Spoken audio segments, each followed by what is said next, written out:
the consequences of us not taking this moment seriously and just powering through is too catastrophic. We can't just keep cracking on. We do need to have a way of making that narrative to really be seen and heard, to know how to hold our bodies, how to really connect, and then to move forward with that collective knowing we've each got each other's backs. And I think that's what happens in this session, is that the teachers get to see that and staff would get to see that they've got each other's backs.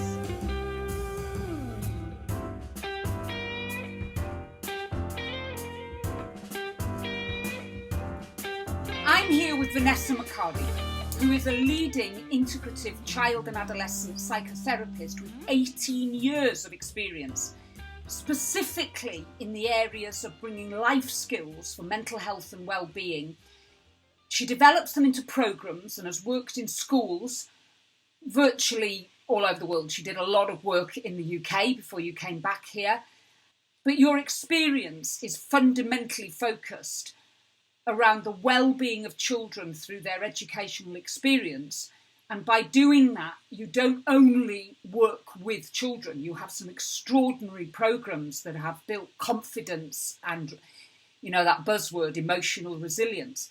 But you've also created programs to support the adults in their worlds, be them parents or educators, who are there. They are the frontline people who are needing to have the resources to support kids, which is why we've got ourselves to this point where you've used all of your experience to create a program called Same Sea, Different Boat. So that's what we're here to talk about. So can you tell us a little bit about this program that you've put together called Same Sea, Different Boat? Can you explain to us what brought you to the need, first of all, to do it? What were you seeing? Sure. So this was actually at the beginning of COVID. I was approached by some funders who I was speaking to about my Life Skills for Mental Health and Wellbeing project prior to the lockdowns. And they just wanted to help. They're like, how can we help? And I said, well, we can't get to the kids. We're not going to be able to get to the kids for ages, but we can help staff and we can help the teachers and the parents. And I was already working on platforms like Zoom for meetings. So that was an area I already had that expertise. So explain to me, when you were saying you were helping the adults, yeah? Break that down for me. What were you doing? What were you offering them at that point? So at that point, we were literally offering Zoom calls to come together to talk. And the uptake was variable because it's always quite hard to get people to even engage with talking. And so then as it went on and we started to, the first lockdown was coming to an end, we offered this program, the Same Sea, Different Boats. And it was something I actually heard on a radio station or something. So because I was in the UK at the time, and I know I think you had a very similar rhetoric here in New Zealand of we're in it together. We're all in this together. Yeah. But for me, working with people who are very disadvantaged or have a lot of mental health issues, they were in a very different boat than somebody who may have been in a lovely house with really positive family relationships, who had a garden, etc. So that whole rhetoric just didn't sit right for me. But when I heard the Same Sea, Different Boats, I was like, oh yeah, that makes sense to me. We are all in different boats, and we are all, we're in different seas at different times. And I'm sure at the beginning of COVID and lockdowns, is time just did weird stuff. Like we didn't know what, one day would seem like a week and a week felt like a second, and all of this strange stuff that was happening, all to do with our wiring up of our brains, new experiences and stuff like that. So when we pulled it back, we basically, what we were offering is the opportunity to talk and to create a space to talk about your experience of what was going on. Because the key thing that we got was that there was no right or wrong way to feel about it. There still isn't. There's no right or wrong way to be, and there's not the right place to be or the wrong place to be. However you are experiencing right now is okay, and we just need to give you the tools to help you get your perspective so that you can actually be mobilized, you can have authenticity, that you can be in relationship and having contact.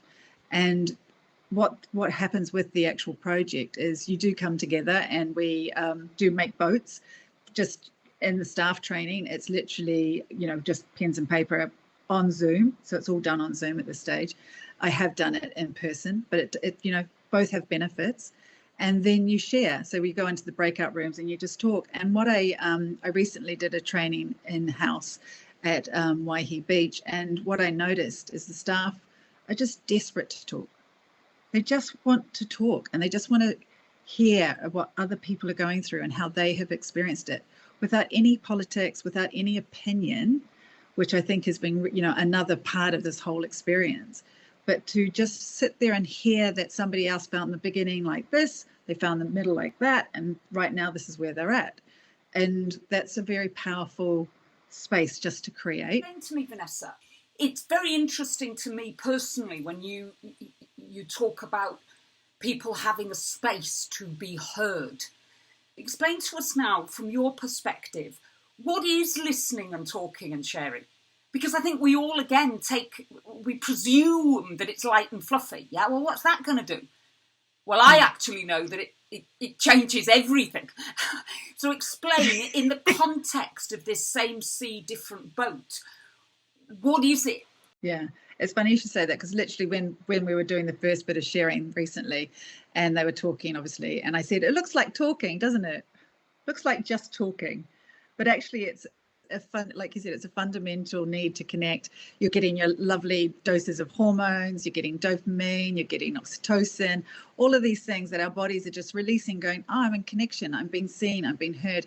It makes you feel safe. It turns off your stress response system. It turns on your calm system. All of these things are being activated by the very act of just talking and listening. And like you said, it's a fundamental part of being human. But it is also the part that I think we just don't get, is, like you said, it's so critical for how we move forward from this, because when we are stressed and we're not getting our needs met, we stop the ability to be able to actually even think. All of that turns off, right? So if you're wanting to, like from a business point of view, or even for education, there's a lot of focus at the moment of trying to catch kids up, yeah, which puts another pressure on everything. But first we have to make kids feel safe. Yeah, they need to feel fundamentally safe, secure, connected to, they need to feel met, they need to feel loved, and then they will do their catching up. They will do their learning. They were, I was thinking about before I came on, with plants and with anything like that. And all you need to do is provide the soil, the sunshine, enough water, and it does this beautiful growing all by itself. I don't tell it, oh, today grow this leaf. You need to do this today. No, it does it. It's organic. It's something natural. We know how to evolve. So are you saying, because when I'm listening to you, what I'm actually hearing is that what you're doing is you're offering people a safe opportunity to validate a shared experience, but validate their experience of it. Because I don't know about you, but I find myself at times telling myself that whatever I'm thinking I need, it doesn't matter, it's not important, because all of those people have had it much worse. All of those people have done this. But the reality is that we have to start with A. And A is acknowledging that this is real and this is how it's affected me. So therefore, I can then have the tools to move forward and to manage this. Is that the kind of space that we're talking about? Yeah, and it is. And I found when you go on the same sea, different boats, there's audios and videos, and there's a video of the connective tissue. Now, the connective tissue is it's the fascia that's throughout our entire body, and it's this beautiful fluid. And we know everybody talks about being in the flow and everything. We literally are in flow. If we are really connected, doing what we're doing right now, having a conversation, this all helps us be in flow. When we are not, when we get stressed, and when we're talking about what you're talking about is like just getting on with everything, just carrying on, whatever, I've got to carry on, I've got to do whatever's next, then you're automatically in tension. You're automatically tense. You've gone into a drive. You're ahead of yourself. You're not with yourself. You can only be in flow if you're actually physically settled and with yourself. And what it shows on the video is actually what happens to your connective tissue when you have perceived threat or stress. It goes into a jelly, like a dense, tight jelly, instead of this beautiful, delicate flow. And it does that because that whole system is there to go into jelly, is when you're actually having a physical cut, like so you don't bleed out. The whole body will tense up, so you can survive, right? But it does that with the perceived threat. And we have had 2 years of the most intense perceived threat of these generations, and so when you think about it, it's just been constant change, constant having to pivot daily. Everything looks different. Suddenly you think you might be coming through the other end, and now suddenly there's another variant. There has just been this constant for 2 years. So for 2 years we have been in a state of bracing for most of us, and we have starting that adaptation of like powering through and just keep adapting without actually checking in and going, hey, how are you? Just how are you doing? Yeah. And we start that with ourselves. I think a lot of us are afraid of that. Yeah. Where am I at? It's exactly what you're saying. It's checking in. And when we say it, it sounds so simple. But what we're not doing, and especially in professional arenas, is taking the time to look for a shared experience, that you're not alone. How is this going to create confidence in people? Because again, in my world, what I'm seeing is that people are really on their grabbly bits of their confidence, making decisions, making plans, even, having a vision of where you as an individual or your family or your work or whatever it is you're doing. People are kind of, they're encapsulated in this fright and flight. And it's just, I've got to get through to 5 o'clock tonight. And if I get through to Friday, then that's great. And I understand why, and I've not been immune to it. But if we stay there, it becomes our new reality. And then we've got a whole different set of problems to manage. So talk to me about this confidence that you are finding after people have done this course, that's the kind of feedback you're getting, that it is their confidence in themselves. How is it relating? I suppose how it's relating is that they're coming together and actually seeing you aren't alone and that you can move together, and that creates a confidence that you are going to be able to move together. At the moment, everybody's disparate in their own inner worlds, not communicating, stress. So you feel very alone and you don't feel like there is a collective moving forward and how you're going to happen. So I think there's one part of it. The other part of it is what we do know about trauma is that it gets stuck. And it gets stuck in our right hemisphere, which is the feeling side of the brain, right? So you keep experiencing that as if it's happening today, even if it was 10 years ago, 5 years ago, 2 years ago. And the reason it gets stuck is because it hasn't done the full circle, hasn't been felt, it hasn't been experienced, it hasn't made sense of and had a narrative, right? So a big part of what we're doing here is actually going, when this happened, I felt that. When that happened, I felt that. And you're starting to create your own narrative of what happened and what that experience actually meant. And by doing that, you're actually moving it to the other side of the brain, into the left brain, where you can think about things. But the most important part, it puts it to the memory. So it actually pops it back to where it needs to be in the past. It was an experience. It's not now constantly being recreated in the now. Does that make sense? It does. So then, and what resonates with me in my world, the language I use, is that you need to frame something. Yes? And you have to choose how to do that for yourself, so that you're not leaking out of places, or you start using the phrases always. Yes, this always happens. Well, rarely does something always happen in that kind of psychological life experience. I'm sure you're finding this, that parents have got children that are anxious, that they're displaying anxiety, and they've got no idea how to deal with it because they've never seen their children like this. Equally, they're looking to themselves, as we do as parents, and the fear is, well, actually, I don't know what to do because I feel frightened myself. So how do I begin to keep people safe? Now, if we take that from a parent relationship and then look at teachers who, this may be surprising to other people, but they do go home after 3 and 4 o'clock.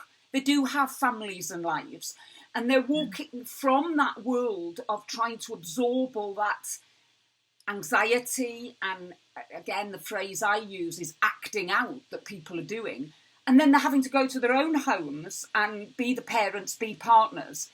And I do have a very genuine concern for the people who are providing that for our children in a plethora of areas. When you talk about essentially you are creating a safe environment for people to come together to talk about the specific issue of their experience. Explain to me now about what tools you're going to have after you've shared that experience to help you get up tomorrow morning. And again, I don't mean to be too dramatic, but that's the bottom line, isn't it? We all need something to give us that focus of, it's okay, I'm safe now, I can get out of bed. Yeah. So what we did through the program is, like I said, was first making your boats, sharing that experience. And then it was about actually, what does fear do to you? What does fear do to the brain? And actually, how do you then find perspective? And so the key, that was some very basic understanding. And then it's about, what can you do to help your body? How do you help with that anxiety, essentially? And it's, the key ones for me are walking, it's talking, and it's doing something your body loves. So for me, that's, I always, at the end of an evening, when I'm getting my teeth brushed, I'm actually running the hot water, and I have a face cloth, run it under there, squeeze it off, put it on my face, and my whole body goes, oh, thanks. And it's like, oh yeah, thank you. It's simple, it's super simple stuff, but it's really important stuff to do daily. It's your daily loving activities. How are you actually looking after your body? That's the key thing. And then also the other part of it was to do with the training that we're doing with the adults, is actually what can you control and what can't you control? And you map that out. So you start, again, gaining your perspective, like what you were talking about, framing it. And it was like, what can we, and I think that's one of, we've got to look at the things, the opportunities that have happened in the last 2 years as well, because we have adapted to change. There has been, things that we thought we could never do, we have done. So there's a lot to appreciate as well. So, and that's a really big part of that for me, is appreciation. And when we think about what we can control and what we can't control, actually, probably it comes very much down to the control, that what is the quality of your movements? What's the quality of how you're bringing yourself to a meeting? What's the quality of how you get out of bed in the morning? What's the quality you put yourself to bed in the morning? And coming back to your breath, the quality, you're choosing that. And you can choose to do a meditation practice. You can choose to do a meeting with somebody. Texting and everything's great. It's a wonderful tool, but it's not the same as picking up the phone and talking to somebody. And it doesn't need to be picking up, talking the big, deep and meaningfuls, like you're saying. It's having a laugh. We've got to have humor. Those things are really good for our bodies. All of that's just that connection, not getting into your silo and thinking that people don't care about you, thinking that the world's never going to be the same again, thinking all these terrible things, down. And that's what the brain will do to you. That there's a part of it that's going to really take you down, but it doesn't have to, but you have to make commitments. So in the training, what I get them to do is I get them to commit to one thing that they're going to do daily that is loving for the body, whether it's drinking more water. It can't be going to the gym. It can't be doing yoga. It can't be doing anything that requires a lot of time or effort. It's something simple, like making sure I had drank water in the morning. It's something simple like me, doing the hot face cloth, writing something down in the evening, some gratitude, some appreciation. I'm smiling to myself as you're telling us about you wiping your face, because in that first lockdown, I can remember it was like, I don't know, hours before the lockdown, and I, like everybody else, was in the supermarket, thinking I was never going to be able to have food, to make food. Anyway, ludicrous behaviour, ludicrous. But I do remember spending an extra 2 minutes at the cosmetic bit in the supermarket, and I bought myself a face cream. Now, let me be clear here. It wasn't more than $10. I certainly didn't go off the deep end. But what I did do was every morning, I would make sure I would stand still and watch myself rub that cream in my face and just be present for a minute. And exactly what you're saying, it was just a few moments of, this is for Sian, this is because I love you, this is because I don't want you with a face like an old witch. But I was stopping and I was doing it. But I can honestly say that my own experience has proven so valuable to me. It is my 30 seconds, a minute at the most. When my feet are on the floor, I am literally just being Sian and trying to give her some love. Yeah, that's exactly how it was for me when I was with a practitioner, and they said, I want you for 2 weeks, just go and do something that your body loves every day. And I remember just looking at him going, huh?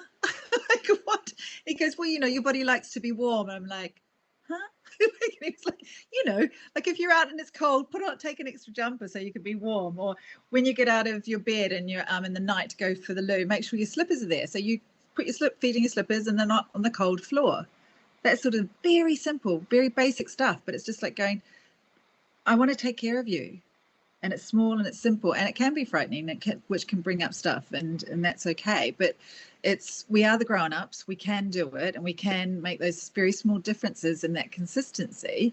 Then that love it, because what happened to me doing the face cloth, I then had an experience about a month after doing it every day and feeling a bit like a failure. That was all I could come up with. Like, really, that's it? That's all you've got?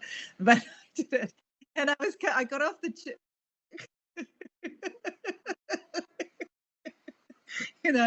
and then I I was in London, I got off the tube too early out the underground, and I didn't realize that. I just got off and I was going to an appointment, and then I suddenly was like, oh, everything's wrong, everything's different. And I was like, I've gotten off the tube, stopped too early. And then I just was like, just walk, you're fine. And I literally almost fell backwards off the tube, off the escalator. I was just like, that was a nice thought. That was like a kind voice. It was not like a barrage of a critic and telling me how ridiculous I was and what a mistake I'd made and rah, rah, rah. I thought, well, the only difference is that I've been doing the face cloth. That is the only difference in my life. And I thought, so I've been loving to myself, and my thoughts are now more loving. It's interesting, isn't it? Because what we're actually doing is creating a new pathway, a new way of thinking. And, you don't have to have a degree in clinical psychology or anything else to know that is the fundamentals. Yet it's about resilience, it's about taking care of yourself, it's about your belief systems. And I think it's incredibly empowering to hear that for me it is, that you're putting together this course, and nobody's pretending that we're going to change the world in a minute, right? That's not what we're not giving you a quick fix. What we're doing is giving you a life tool that can actually be used in all areas of your life. Because I don't know about you, but nobody ever taught me how to look after myself. No. They taught me how to pull yourself up as fast as possible and put your best foot forward and carry on. And I'm not decrying that as a form of self-responsibility. But I think, and I certainly can be blamed for this, and I can see it in just about everybody I work with in my world.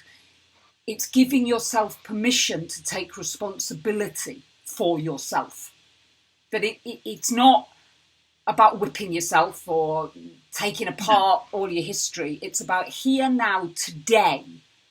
How can I be present in acknowledging that I'm worth looking after?